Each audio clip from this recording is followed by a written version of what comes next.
So I hope you guys kind of enjoy a more like podcast style video. As you can tell from the title, it's a little bit hyperbolic, as I don't think that NFL scouting is a complete waste of time, right? I don't think that scouting prospects is a waste of time and is useless, but there does have to be something said for the fact that situation matters a lot, and the person, not the player, also matters a lot. I mean, you know, we do a lot in Madden, and we say, you know, okay, we draft a player, we see what he is, and the player in Madden is only what their attributes say that they are, right? But real life is very, very different, because the player matters a lot. The person matters a lot.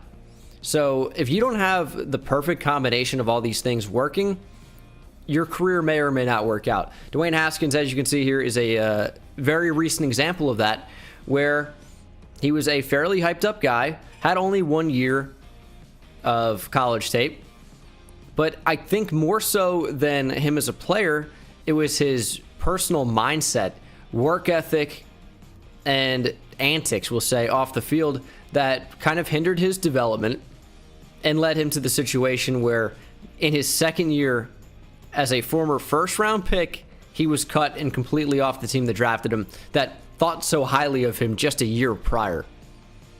The Steelers took a chance on him, and for the sake of Dwayne Haskins, I tweeted this out. If you guys don't follow me on Twitter, make sure to do so. Link is in the description.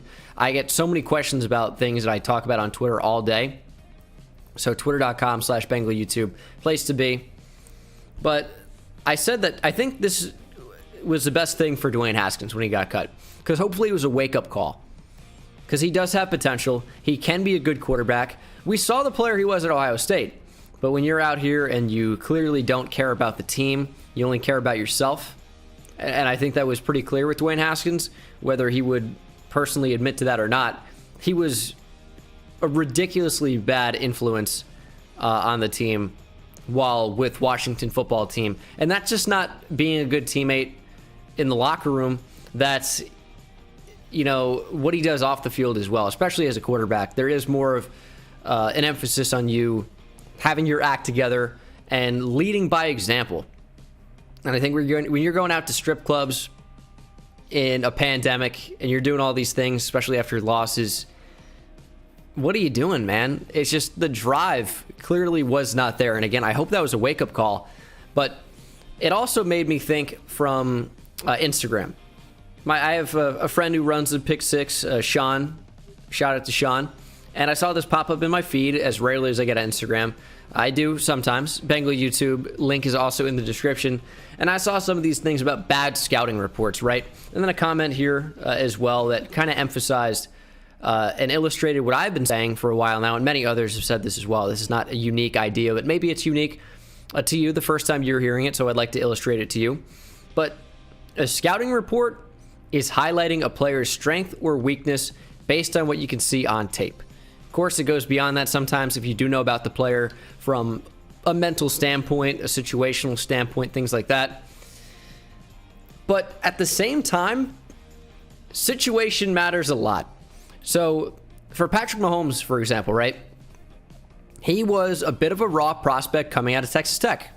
That's extremely fair to say. Went at number 10 in the draft, Chiefs took a shot at him. Proved to be a great shot. But Patrick Mahomes also went to a tremendous scenario for development. Played behind Alex Smith, who was a starter in the league for a long time, former number 1 overall pick himself. Played under Andy Reid, who's been an offensive mastermind. Eric Bieniemy in there as well as the offensive coordinator. Got Travis Kelce, one of the best tight ends, if not the best tight end in the league. I think there's a conversation there with George Kittle. Kittle may be the more complete package. Kelce, I think, the better receiver. Which do you prefer? Tyreek Hill has developed into one of the most explosive weapons in the league and one of the best weapons in the league, regardless of position. Hardman's in there too. Sammy Watkins has been in there. Demarcus Robinson's been an okay player, right? Patrick Mahomes was in such an unbelievable situation to succeed. If the Bears take Patrick Mahomes instead of Mitch Trubisky, what's to say that Patrick Mahomes ever develops the same way that he did in Kansas City? Situation and coaching matters so much. Player development matters so much. Very, very rarely are you going to find a player in the draft that instantly, without any development, is one of the best players in the league. And if Mitchell Trubisky went to the Chiefs, Maybe he's a great player. Maybe not to the level of Patrick Mahomes, doesn't have those natural talents that Mahomes does, but maybe he's fantastic in Kansas City. And even if he wasn't to the level of Mahomes, maybe in a hypothetical world, Trubisky is being amazing. Trubisky's the Super Bowl MVP at this point in Kansas City. This is something you do have to consider because development matters a ton. It does. And yeah, there are certain players that transcend development and they'll make it work regardless of situation. I mean, they're like a needle in a haystack. A type of player like that is really, really difficult to find. There are certain players that, regardless of situation, won't work out. That's the reality. There are certain players that looked great in college that maybe it's not even a character thing. Maybe it's just the type of play didn't translate. They didn't play well enough when they needed to. That happens. I mean, I think Trubisky's a fair example of that. And it isn't always about coaching either, because sometimes coaches can't do anything with any type of player, right? Look at Jamarcus Russell. Look at what we've seen of Dwayne Haskins so far. And not that, the Oakland Raiders in 2007 had this all-world coaching staff, but it was very clear that Jamarcus Russell, didn't care at all. There's this old story that came out about Jamarcus Russell being handed a video cassette, right? His job was to go and study that, overnight or over a weekend or over a week or whatever and report back. And it was a blank tape, which I think is a red flag, by the way, off the bat. If you have to give a prospect or a young player a blank tape and just see what he says, you already have some questions there about his character and his work ethic. I think that's already a problem. But what happens? Team asks him, "Hey, Jamarcus, what'd you see on tape?" Blitz packages, I believe he said, right? And the tape was blank. So not only do you have a guy that has no work ethic, doesn't go back and look at what's on tape, lies about it as well. I mean, Jamarcus Russell, I think, is the most classic example of a player with all the tools in the world that just did not care. And does Jamarcus Russell work in New England, even if the Patriots were to take him? I know Brady was there, but I mean, that's, I think, the most prototypical great situation for guys to thrive. The best coaching staff of the modern era in the NFL, undoubtedly, with Bill Belichick in New England. Are we ever going to see a run like that from a team again? 6 Super Bowls from 2000, where Tom Brady was drafted? I think they won their first one in 2003? I want to say, over the Panthers. That sounds right. I think that started the dynasty, but 6 Super Bowls with Tom Brady and Bill Belichick in New England. I mean, it was incredible. I don't think we ever see anything like that again. But say Jamarcus Russell goes to the Patriots, no Tom Brady. I don't think Jamarcus Russell works out in New England, because it's the man versus the team around him. And that does matter a lot. You can look at bad scouting reports all day. We'll look at Kenny Galladay's here because I think this one's pretty interesting. For notes, not as physical as his size would suggest. Could have been true on tape at the time. I did not watch Kenny Galladay at Northern Illinois until after he was drafted. I went back, and if you've seen me on Twitter for the past few years, I've been a big fan of Kenny Galladay for a while. But as you can see with the scouting report here, does not run sharp enough routes, struggles to separate, does not use his hands well enough against press coverage, which prevents him from separating early in the play. Kenny Galladay is still not an elite separator. He's not even a good separator. Kenny Galladay really, really struggles to create separation. Now, he makes up for it with his ability to make unbelievable contested catches, holding onto the football, high pointing the football. But a lot of these things are still true. Bad scouting reports, well, this isn't even necessarily the case. Kenny Galladay, as was evident on tape, could not separate. Kenny Galladay still can't separate. And there are players in college that have all the upside in the world due to athleticism, and you might take them high because you think they can be a great player. They don't work out because they're an athlete. You never were able to refine their technical abilities and refine the technique.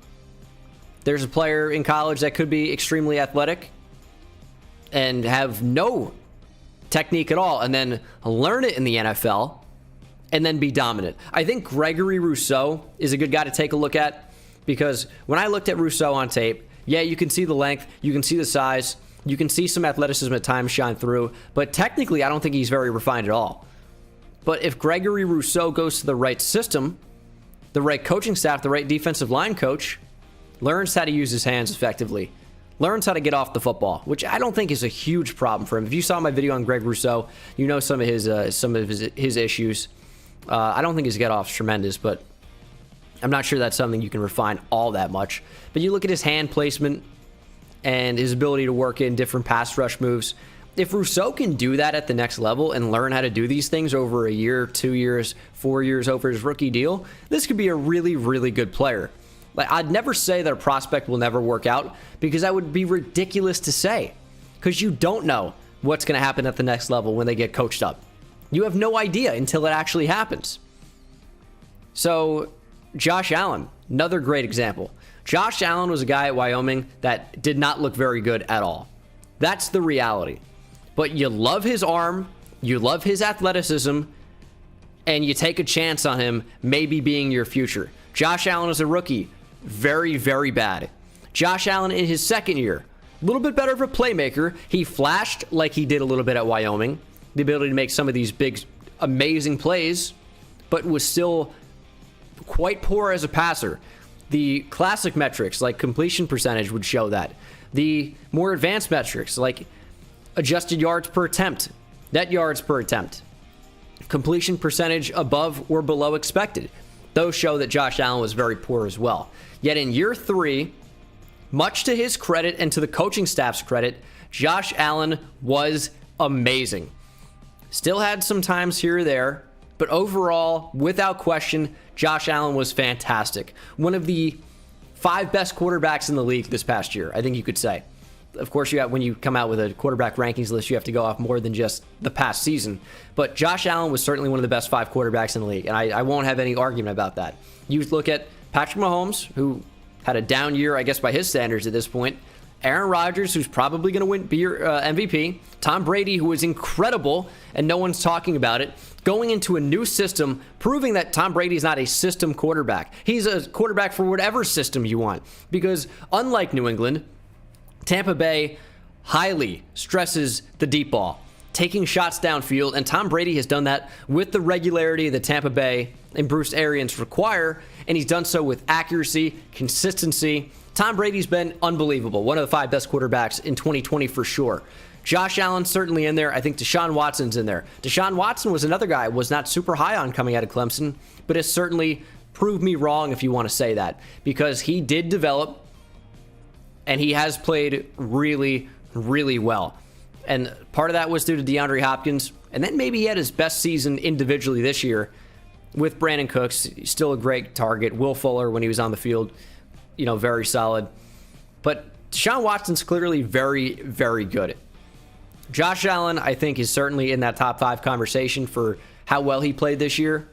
But that wasn't there at Wyoming. That wasn't there his rookie year. That wasn't there last year. But the project playing the long game, worked out for Buffalo, and they got a tremendous talent quarterback in Josh Allen. Hats off to him.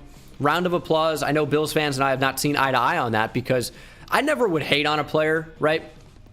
But in my opinion, I have to shoot straight, and as I see it, and when I'm saying Josh Allen's bad coming out of Wyoming, I think that was true. His rookie year, when I'm saying Josh Allen's still bad, true. Last year, when I'm saying Josh Allen still is not a good passer, it was still true.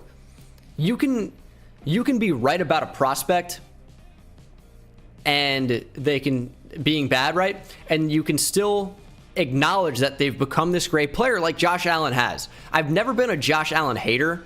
I'll take jokes on Twitter, right? I said he was not like a top 100 quarterback in the league. Clearly hyperbole, exaggeration for the joke, right?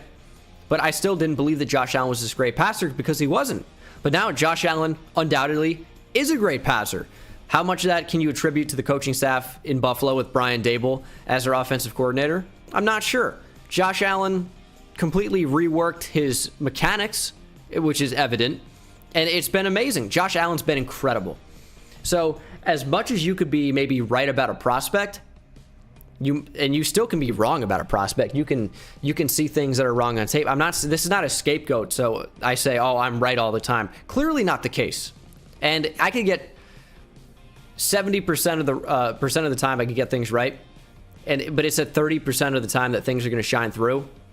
And that's okay. I understand, being in the public eye or whatever. I'm not saying I'm some celebrity, obviously, but I'm saying I have a decent following. We're approaching 300,000 subscribers. You guys are awesome. But when you look at, lists like these, and you see some of these players, like, I think a good example is going to be Xavier Howard, who was taken near the top of the second round. This was a guy at Baylor who was a little bit wishy-washy at times, but flashed. And then when you say lacks awareness, oh man, he has 10 interceptions. How could a guy who gets so many interceptions not be aware of the football? Development. Getting used to the league, playing more football. Development happens. And these are not my scouting reports. That's not what we're saying, right? But, I mean, the thought process remains the same. That a player can not be this amazing player in college and still develop because they have the tools, they have the work ethic, whatever it may be. But I don't know, man. I just wanted to hop on here and just kind of talk shop, if you will, because I love football. I love prospect scouting. I love the NFL draft. I love everything about the NFL calendar year, and the NFL offseason is the most exciting part of it for me because I do get to watch all this college tape, and I do get to give my opinions as I learn to better scout myself. And a lot of that is, reading and recognizing on tape, or at least it used to be. Nowadays, I know what I'm looking for more so than I did, years ago. So I would trust, me now scouting a prospect more than I would in, say, 2014. But I was super high on Khalil Mack. I thought he was maybe the best player in the entire class, and it seems to be near that. Aaron Donald's been amazing as well, right? You had to take Clowney number 1 overall. I understand that. But I don't know, man. I think it's just it's interesting to think about that a player developing is a real thing. I think situation matters a lot. And, of course, let me know what you think down in the comment section below. I love these podcast-style videos because I can just hop on here and probably put my foot in my mouth and say some things that I don't exactly mean or misspeak. But overall, I really do enjoy them. We can just get on here and talk, and I just kind of give my thoughts. It is like podcast style. Maybe that'll come back in the near future. But thank you guys so much for watching, hitting that subscribe button, and I'll see you in the next one. Take it easy. Oh my God, get out of the way! Oh, I'm crazy. I hit it at the park, bend bones. See me high step to the end zone. My life like a game, Nintendo. Playing with the best, let them know. Get off the track, the train's coming through. Yeah, promise you get in my way, then you best believe I'ma just run over you. Yeah, yeah. Papa turn taking it back to the house. Defensive joke, I'm laughing so loud. Speed